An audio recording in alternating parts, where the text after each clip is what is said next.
Então, gente, continuando aí, né, falando sobre o Covid-19, que está muito, muito, muito associado aí às nossas aulas de imunologia, né?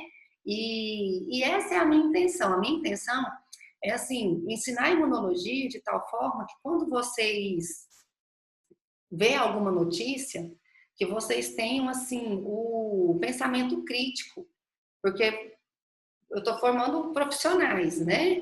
E vocês, como farmacêutico, toda vez que falar de doença, toda vez que falar de diagnóstico, de tratamento, vocês precisam ter um raciocínio crítico, né? Sobre aquele assunto.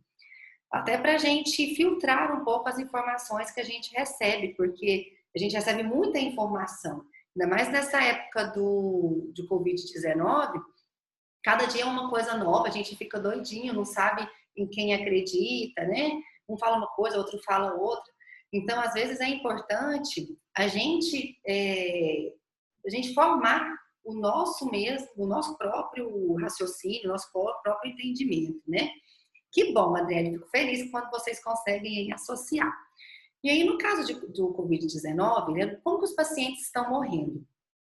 Um dos maiores problemas, né, é a questão da fibrose pulmonar, por isso que o paciente vai precisar de um respirador, né?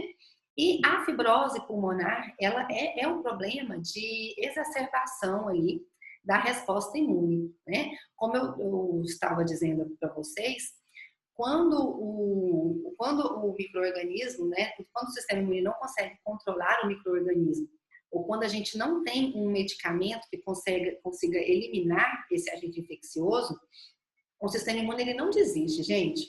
O sistema imune ele não vai desistir nunca, tá? Ele vai insistir, insistir, insistir, insistir, insistir. Só que o problema, né, é que às vezes ele está insistindo, mas ele não é capaz de eliminar. E no que ele insiste, a quantidade de inflamação dessas citocinas inflamatórias, desses mediadores inflamatórios, eles começam a elevar. E esses mediadores inflamatórios em concentrações elevadas começam a ter o problema do excesso de inflamação. E um desses problemas é a fibrose, né, pulmonar. E aí, por isso que eles associam no tratamento de Covid-19, nesses pacientes que estão internados em situações graves, né, é associado no tratamento desses pacientes corticoide. Por quê? Justamente para inibir essa resposta imunológica que está descontrolada, que está exacerbada, tá? E aí, outro ponto que eu quero falar com vocês. Vocês viram uma outra coisa que está provocando a morte dos pacientes? Inclusive, deve ter umas 2 semanas, mais ou menos, que eles começaram a falar sobre isso. Inclusive, veio até um novo tratamento aí desses pacientes com coronavírus. Alguém viu alguma coisa aí que conseguiu associar com a imunologia? A Aruze está ligada, estou gostando de ver, hein, Aruze? O que eles estavam observando também? Esses pacientes com Covid-19, esses pacientes que estavam internados, né, em situações graves, esses pacientes, eles estavam tendo problemas vasculares. Eles estavam tendo problema, por exemplo, de um AVC, né? E aí, o que é esse, o que estava levando a esse problema? A famosa coagulação intravascular disseminada, que eu tanto falo para vocês desde o ano passado, né? A coagulação intravascular disseminada, esse excesso de inflamação, provoca essa coagulação intravascular disseminada. E o que é isso? Forma os trombos intravascular dentro do vaso de forma sistêmica, disseminada. E aí, com isso, pode obstruir pequenos vasos, e aí, por isso que o paciente pode vir a ter um AVC, por isso que o paciente pode ter problemas renais, e é por isso que eles começaram a tratar esses pacientes também com anticoagulante, tá? Então, como que eles estão tratando esses pacientes, né? Eles estão tratando os pacientes tentando controlar esse descontrole da resposta imune, usando corticoide, usando esses anticoagulantes orais, né? Justamente para evitar esse dano mais grave aí do paciente, tá? Então, esse está sendo um dos tratamentos, né? Enquanto a gente não descobre um tratamento específico. Nessa semana, vieram algumas notícias bem interessantes Mas, assim, eu sempre escuto essas notícias. Claro que a gente tenta ser o máximo ter positivo, né? Pensar positivo, de que logo vão desenvolver algo novo, algo que cura, né? Mas nessa semana vieram exatamente ali que mais veio a questão de Israel, que descobriu anticorpos neutralizantes, e veio a questão da Itália, que descobriu uma vacina que produz anticorpos neutralizantes, tá? Em relação à mutação, Cassiane, o que a gente espera, né? O que a gente espera é o seguinte: o coronavírus ele sempre existiu. Ele sempre existiu e toda a população já tinha uma resposta imune contra, já tinha células de defesa contra, já tinha uma memória imunológica contra. Mas o coronavírus ele já existia. O novo foi o Covid-19, né? O coronavírus que a gente já conhecia, ele sofreu uma mutação e devido a essa mutação é o que comprova, né, gente, que o coronavírus, o Covid-19 não é uma arma biológica. Muito veio se discutindo aí que o coronavírus é uma arma biológica, que a China quer acabar com o mundo, que é a terceira guerra mundial, né? Mas isso é especulação, gente, isso não existe. Por que isso não existe? Porque o vírus sofreu uma mutação. E por que o vírus sofreu uma mutação? Né? Justamente porque entrou ali a questão, né, de animais. Então, tinha ali o tal do pengolim lá na China, que depois veio o morcego, para depois ser humano, né? E aí, os agentes infecciosos, eles tentam se adaptar ao meio. Eles tentam sobreviver a qualquer custo. E aí, como que sofreu essa evolução, né? Esse tal desse pengolim aí, que existe lá na China, é um animal que não existe aqui no Brasil, né? Mas existe na China. Lá, eles têm o hábito de ingerir carnes exóticas, né? E não somente ingerir a carne exótica, mas também eles utilizavam exatamente isso aí que vocês estão falando, né? Eles utilizavam a pele desse animal para fazer bolsa, pele para fazer roupa, tecido, essas coisas, né? Ou seja, no dia a dia dos humanos ali na China, eles estavam tendo contato com esse animal. E aí era um vírus do animal, só que esse vírus do animal começa a ter contato com o humano diariamente. Até que chega uma hora em que ele consegue se adaptar ao humano, consegue infectar o humano e consegue provocar uma doença no humano, né? Então aí essa é a história aí do coronavírus. Então assim, pelo que a gente observa, o Cassiane, não é um vírus que sofre mutação muito rápido, né? Então a gente sim, a gente tem a esperança aí desses anticorpos neutralizantes e dessa vacina, porque a gente acredita que ele não vai sofrer uma mutação muito rápida. E aí vem uma pergunta que eu tenho para vocês. Israel veio com a notícia de anticorpos neutralizantes. A Itália veio com a notícia de vacina que produz anticorpos neutralizantes contra o vírus. Não é a mesma coisa? O que vocês acham? É a mesma coisa ou não é? A Itália descobriu uma coisa que Israel já tinha descoberto, apesar de, eu vou fazer um adendo aqui, viu, gente? Eles descobriram, mas ainda não fizeram testes clínicos, então esse produto ainda não está no mercado e vai demorar ainda para ir para o mercado, tá? Porque ainda não fizeram testes clínicos, não fez testes em humanos. Então, assim, é coisa ainda para muito tempo, mas enfim. Vamos falar das notícias aí, né? Qual que é a diferença, gente? Israel e Itália descobriram a mesma coisa ao mesmo tempo ou são coisas diferentes? O que vocês acham? Professor, eu acho que esse que Israel descobriu, que foi o anticorpo neutralizante, ele já é o próprio anticorpo, não precisa do sistema imunológico produzir um anticorpo, como o da Itália, né? Foi uma vacina para induzir a produção de anticorpos. Exatamente. Qual que é a diferença? Né? A diferença é algo que a gente comentou muito no semestre passado. É a famosa imunidade ativa e imunidade passiva. Então, por exemplo, o anticorpo de Israel, né, ele produziu anticorpos neutralizantes. O que é isso? é para tratamento. Então, a pessoa, ela está doente, a pessoa está infectada, ela está com coronavírus, aí a gente aplica nessa pessoa os anticorpos prontinhos para neutralizar o vírus. Tá? Então, o de Israel é um tratamento, tá? De Roma, lá, né, lá na Itália, já é diferente. Já é uma vacina. O que é isso? Né? Já é a imunização ativa. Já é aquela imunização em que produz células de memória.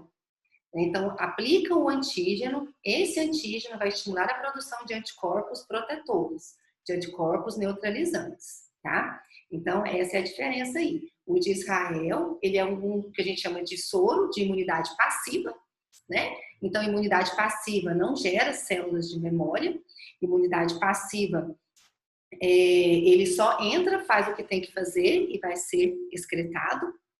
E a vacina já é diferente. A vacina produz células de memória. Então, o de Israel não produz células de memória, é só para tratamento. E o de Roma produz células de memória, tá? Então, foi algo aí muito que discutiu aí nessa semana, né?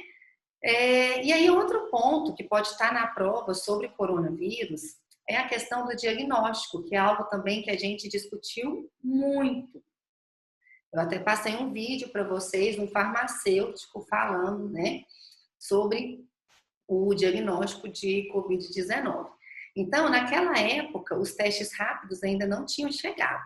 Então, naquela época, o diagnóstico era baseado na biologia molecular, que é essa técnica de PCR, que é da reação em cadeia da polimerase, né? Então, o paciente, a gente fazia coleta da secreção do paciente, nessa secreção poderia ter o vírus, então a secreção de orofaringe, né, de nasofaringe, e aí faz lá a técnica para ter a amplificação do material genético do vírus e a gente consegue detectar o vírus, né? Além disso, como a Adriele tinha comentado mais cedo, outra coisa que a gente observa nesses pacientes é que eles têm uma elevação da proteína C reativa, né? E o que é essa elevação da proteína C reativa? A proteína C reativa, ele é um marcador de inflamação sistêmico, né? E a proteína C reativa, ela é uma proteína muito importante também na proteção do indivíduo, tá? Aí depois, agora a gente já tem os testes sorológicos, né? E os testes rápidos já chegaram no Brasil. E o que são esses testes sorológicos? Os testes sorológicos é que tem a detecção de anticorpos. E aí a gente tem uma diferença entre sorologia COVID-19 e teste rápido COVID-19. Vocês conseguiram ver a diferença, pelo que vocês escutam aí no noticiário, né? E pelas nossas aulas de imunologia, vocês conseguiram ver uma diferença entre sorologia COVID-19 e teste rápido COVID-19? Ou vocês acham que é a mesma coisa? Um é anticorpo e o outro é antígeno. Os dois detectam anticorpo, tá? E o teste rápido, vou fazer uma correção, né? Nós temos teste rápido que detectam anticorpos e temos teste rápido que detectam antígenos. Mas nós temos teste rápido que detecta IgM, IgG e IgA também. Então, tem teste rápido que detecta anticorpo, IgM e IgG. Temos sorologia que detecta IgM e IgG, né? Qual que é a diferença, gente? São testes diferentes. E é aí o ponto-chave da imunologia clínica, né? Os testes imunológicos, agora eu te respondo, Cassiane. Nos testes imunológicos, como a gente falou, né? Eu posso ver resposta imunológica, por exemplo, os testes cutâneos, mas também posso fazer a detecção de anticorpos, que são os testes sorológicos, né? Quando eu opto pelo teste de detecção de anticorpo, eu tenho vários métodos para detectar a reação antígeno-anticorpo, tá? O que significa isso? Nós começamos a ver métodos de detecção antígeno-anticorpo. Então, por exemplo, a aglutinação é uma técnica que tem para a gente detectar antígeno-anticorpo. Ou seja, pelo que a gente estudou, se aglutinou, tem a reação antígeno-anticorpo. Se não aglutinou, não tem, né? O de inibição da aglutinação é o contrário. Se não aglutinou, é porque tem a doença, né? Se aglutinou, é porque não tem, né? Então, essas foram as técnicas que a gente viu até o momento. Mas eu já falei para vocês, já dei aí um spoiler do que vai ser as nossas próximas aulas, né? Quando a gente vai falar de sífilis, por exemplo, a gente viu lá que tem uma técnica que a gente chama de imunofluorescência. O que é a imunofluorescência? É uma outra técnica para eu detectar a reação antígeno-anticorpo. Que técnica que é essa? Quando tem a reação do antígeno-anticorpo, eu visualizo a luz fluorescente. Se não tem a reação antígeno-anticorpo, eu não vejo a luz fluorescente. Outro método imunológico que nós temos são os imunoenzimáticos, por exemplo, o ELISA, né? Quando tem a reação antígeno-anticorpo, tem uma cor. Quando não tem a reação antígeno-anticorpo, vai ter outra cor, né? E aí tem os métodos de quimioluminescência, que devido a essa cor, a luz vai ter ali a refração, né? E aí, então, é um outro método da gente detectar antígeno-anticorpo, tá?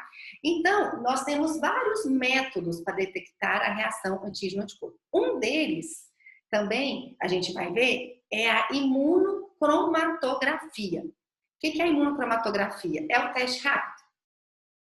O que é a imunocromatografia? É quando tem aquele papel filme, aquele papel que vocês são bem acostumados ali no teste para gravidez, né? Que vocês vendem ali em farmácia. E o que é aquele teste? Quando você coloca a amostra do paciente, aquele papel filtro, ele começa a absorver a amostra, e aí a amostra vai passando por todo aquele papel. E aí começa a formar aqueles tracinhos, né? Quando tem a reação antígeno-anticorpo, precipita. E aí forma lá o tracinho. Então, isso é o que a gente chama de imunocromatografia, que é onde entram ali os testes rápidos, tá? Então, qual que é a diferença entre um teste rápido e o que eles chamam de sorologia do Covid-19, né? Os dois são métodos de detecção de anticorpos. Só que um é pela imunocromatografia e o outro é por um ensaio imunoenzimático. Qual que é a diferença, né? Aí é onde entram as aulas de imunologia. Para um mesmo exame, nós podemos optar por várias técnicas. A diferença entre elas é o que a gente vai estudar. Uma tem mais chance de dar falso positivo do que a outra tem mais chance de dar falso negativo que a outra. Só que uma é mais simples, mais rápida e mais barata. A outra é mais confiável, mas é mais demorada, é mais caro, é mais demorado, né? Então, é isso que a gente vai estudar, né, no decorrer das nossas aulas de imunologia, que foi o que a gente discutiu muito no diagnóstico de sífilis. Lá no diagnóstico de sífilis, quando eu comecei a falar para vocês do teste de aglutinação, lá do VD-RL, que é um teste não treponêmico, primeiro momento, a tendência é a gente pensar o seguinte: uai, professor, esse teste não serve para nada. Esse teste tem reação cruzada. Esse teste não é um teste confiável. Para que eu vou fazer esse teste? E aí, naquele dia, naquela aula, eu consegui convencer vocês de que um teste não treponêmico, apesar de todas as limitações dele, ele é um teste muito utilizado. Por quê? Porque ele é um teste simples, rápido e barato. Ah, mas tem falso positivo. Eu pego os positivos e confirmo pela imunofluorescência, que é um método treponêmico, que é um método específico, né? E do mesmo jeito, gente, que nós estudamos isso no diagnóstico de sífilis, é o mesmo entendimento no diagnóstico de Covid-19. Qual que é o problema do teste rápido? O teste rápido, ele é maravilhoso, porque ele é simples, rápido e barato. Até em drogaria está podendo fazer teste rápido de Covid-19. Só que esse teste, ele é um teste 100% confiável? Não. ele tem as limitações. Por isso que no momento da realização do teste, você pede para o paciente assinar um termo de que ele está ciente de todas as limitações do teste rápido. Quais são as limitações do teste rápido? Falso negativo, por exemplo. Né? Então, se o teste dá negativo, não significa que o paciente não tenha doença. É recomendado que ele repita esse exame daqui umas 2 semanas ou que ele recorra a outros métodos que são métodos confirmatórios, como, por exemplo, o de biologia molecular, o PCR, que é o que você faz a coleta e detecta o material genético do vírus. Ah, professora, então já vamos fazer esse material genético logo. O material genético, ele é caro e demorado. Ele vai demorar 7 dias úteis para ficar pronto. Então, às vezes, não é melhor a gente fazer um teste rápido. Se der positivo, a gente já encaminha esse paciente para o tratamento, né? E se der negativo, aí a gente repete depois. E aí vem outra diferença. A sorologia, que é esse teste aqui que faz com essa técnica imunoenzimática, né? Os antígenos são melhores. Como os antígenos são melhores, tem uma menor chance de dar falso negativo. Então, hoje, se eu puder optar por uma sorologia, que é esse teste imunoenzimático, ou pelo teste rápido, que é o de imunocromatografia, o imunoenzimático, ele é um teste mais confiável.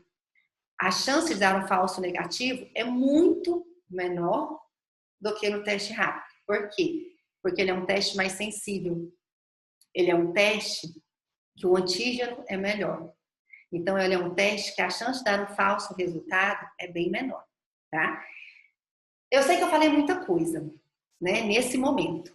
Que eu cheguei a falar coisas que vocês só vão concluir mesmo esse raciocínio imunológico no nosso último dia de aula desse semestre.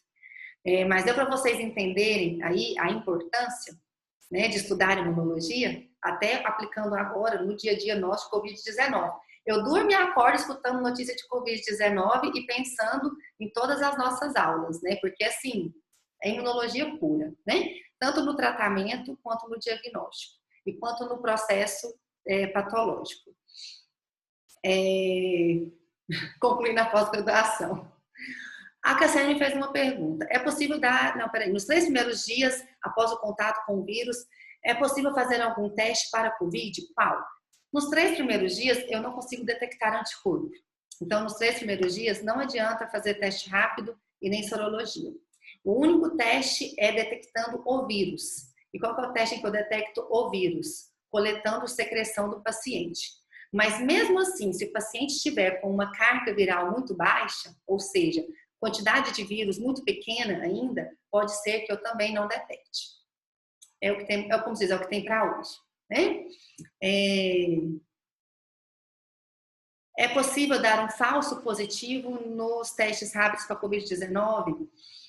Cassiane, antes do teste para o mercado, a gente faz os testes lá de sensibilidade e especificidade, né? Esses testes que vieram do Brasil, o que os testes rápidos?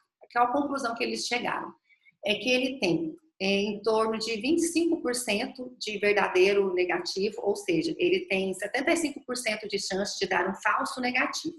Então, o maior problema desses testes é a questão do falso negativo. Mas quando testaram esses kits, né, para o falso positivo, se não me engano, o índice deu de 80%, 82%, algo assim. Ou seja, em torno de 20% dos testes pode dar falso positivo. E aí, como que eu vou confirmar? Se dá positivo, como que eu vou confirmar? Através do teste de biologia molecular. É o confirmatório, não tem para onde correr, né? É o que eu comentei com vocês. Teste imunológico, ele é maravilhoso. O teste imunológico, ele é um teste prático, ele é um teste simples e ele é um teste que tem um custo bem menor do que os testes moleculares, né?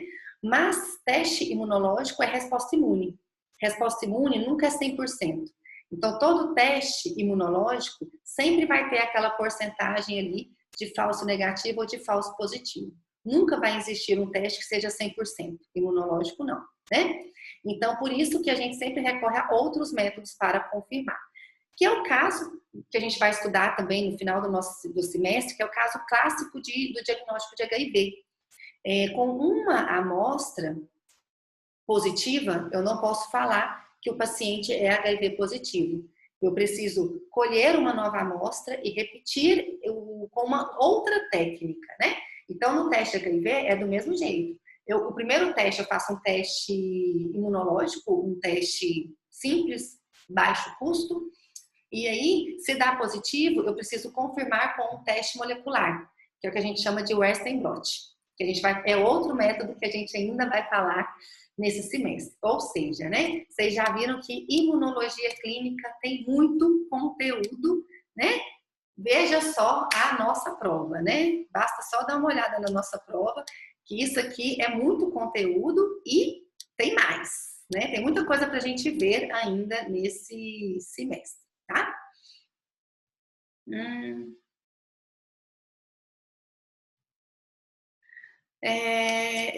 Estão aqui me perguntando a questão de, mesmo sendo imunidade, professora, mesmo sendo imunidade passiva, nosso sistema imune também participa, né? Sim, por exemplo, você está falando desse caso de Israel, pelo que eu estou tentando entender, né? Não sei. Não sei se é. Vamos lá. Isso, né? Igual o de Israel são anticorpos neutralizantes. Então, você aplica como tratamento, né? O anticorpo neutralizante ajuda, né? Mas o sistema imune do paciente também vai estar trabalhando, tá? A questão da cicatriz imunológica, que é o que a gente chama de memória imunológica. Cicatriz imunológica, memória imunológica. Para ser sincera, gente, o coronavírus, o Covid-19 é muito novo. Então, a gente ainda não chegou a uma conclusão se existe essa cicatriz imunológica, né? Primeiro momento, a gente acreditava que sim. Primeiro momento, a gente acreditava que pacientes que tinham Covid-19 não iam ter mais. Agora, o que a gente está observando? Tem pacientes que tiveram Covid-19 e quando faz o teste depois de alguns dias, detecta o vírus de novo. Aí, a gente ainda não está sabendo se ainda é o mesmo vírus, que ainda não foi 100% eliminado, ou se é uma nova infecção. Tá? Então, Ryan, eu como professora de imunologia, né, como se diz, eu não sou uma grande pesquisadora, não estou aí em pontos, né, por exemplo, eu não sou de uma Fiocruz, eu não sou de um Instituto Butantan, né, como se diz, quem sou eu para dar uma opinião muito convicta disso? Mas na minha opinião, pelo que eu tenho observado, eu acredito que existe a memória imunológica e que esses casos de pacientes que têm o vírus e que depois de um tempo faz o exame e detecta o vírus de novo, eu acredito que é ainda o vírus residual ainda, o vírus que não foi 100% eliminado. Por que eu acredito nisso? Vou justificar, né? Porque é o seguinte, o que destrói o vírus é a resposta imunológica. Resposta imunológica, cada um tem uma. Então, por exemplo, às vezes eu consigo controlar uma infecção com 3 dias. Às vezes o meu colega vai demorar 10 dias para controlar a mesma infecção, né? Então, eu acredito que seja isso. Às vezes, a gente acredita, né, que ele com 20 dias, 14 dias, 20 dias, né, o sistema imune já controlou e já eliminou o vírus. Mas eu não posso ter isso como uma regra. Por quê? Porque depende da resposta imune de cada um. Pode ser que tenha pacientes que demoram 30 dias. Ao mesmo tempo, pode ser pacientes que demorem 10 dias, 15 dias, entendeu? Então, eu acredito, nesse ponto eu sou positiva, né? Eu tento ser pensamento positivo. Eu acredito que que quem entrou em contato uma vez tem a memória imunológica e que vai estar protegido. Isso eu acredito. Mas comprovação disso tem? Não, ainda não. Ainda é algo muito novo, ainda tem muito estudo para ser feito, muito estudo para ser publicado, né? Para a gente ter certeza se o Covid-19 induz a memória imunológica, a cicatriz imunológica ou não, tá? Como diz, a mínima opiniãozinha minha aqui, né? Mas vamos lá, gente, nós já falamos muito de Covid-19 e estamos esquecendo aqui do foco da prova, né? Então, onde que pode ser que tenha Covid-19 na prova? Eu posso associar Covid-19 com os testes imunológicos, com os testes moleculares, com os marcadores inflamatórios, com a proteína C reativa, né? Eu posso associar a infecção de Covid-19 com a resposta inflamatória, como o efeito patológico de um TNF, por exemplo. Eu posso fazer aí essa associação. Então, na prova pode ser que tenha algo parecido com isso, né? Aí, depois,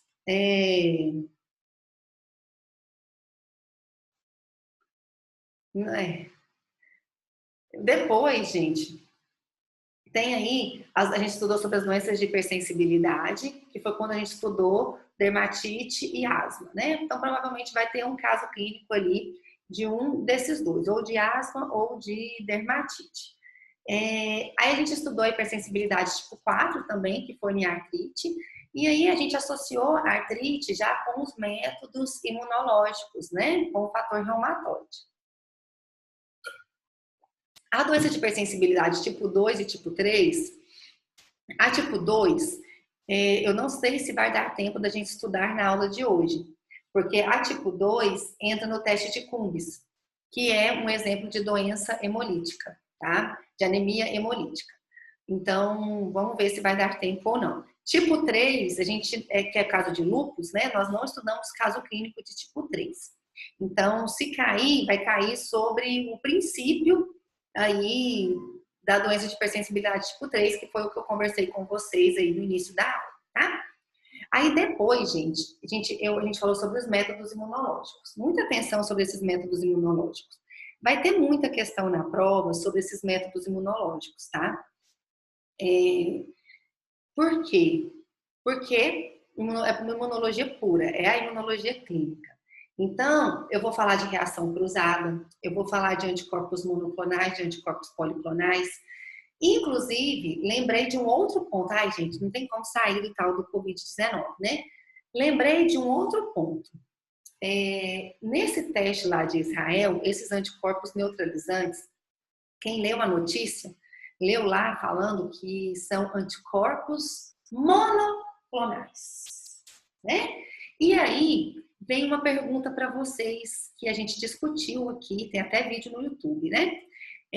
A gente discutiu a diferença de anticorpos monoclonais e de anticorpos policlonais. Alguém lembra a diferença entre anticorpos monoclonais e policlonais? O que foi, Adriele, que você está assustada? Que eu não consigo sair do Covid-19, de tanta imunologia que tem nesse Covid-19? A prova vai estar linda. E aí, gente, vocês lembram a diferença entre anticorpos monoclonais e policlonais? Os monoclonais, você pega um linfócito B e clona ele. E desses clones você tira os anticorpos. A diferença, né, o Paulo falou aí, mas é basicamente... E a outra é o policlonal, que são vários clones, ou são várias espécies diferentes, com vários anticorpos diferentes. Exatamente. A gente tem um antígeno, vamos supor que isso aqui é um estranho. Vamos supor que é o caso do Covid-19, isso aqui é a partícula viral, né?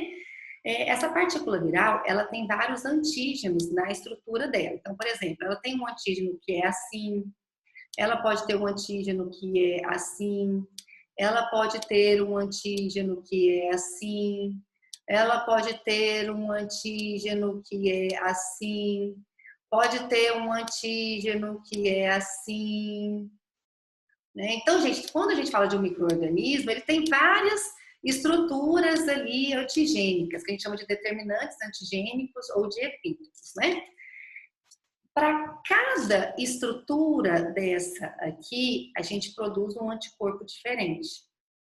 Então, quando a gente entra em contato com a partícula viral, a gente produz vários tipos de anticorpos. Então, a gente fala que a gente produz anticorpos policlonais. Então, por exemplo, vocês devem ter ouvido também no noticiário que tem pacientes doentes que estão sendo tratados com plasma convalescente de pacientes que já foram curados. Ou seja, o paciente, ele teve o coronavírus e curou. Como ele entrou em contato com o vírus, ele entrou em contato com todos esses determinantes antigênicos, entrou em contato com todos esses epítopos. Ou seja, esse paciente, ele tem todos esses anticorpos aqui no sangue dele, no soro dele, no plasma dele.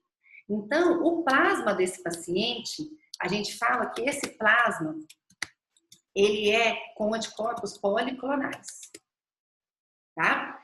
Só que o detalhe é o seguinte, a gente percebe que tem alguns anticorpos que são melhores que outros. Ou seja, tem uns anticorpos que combatem mais do que outros.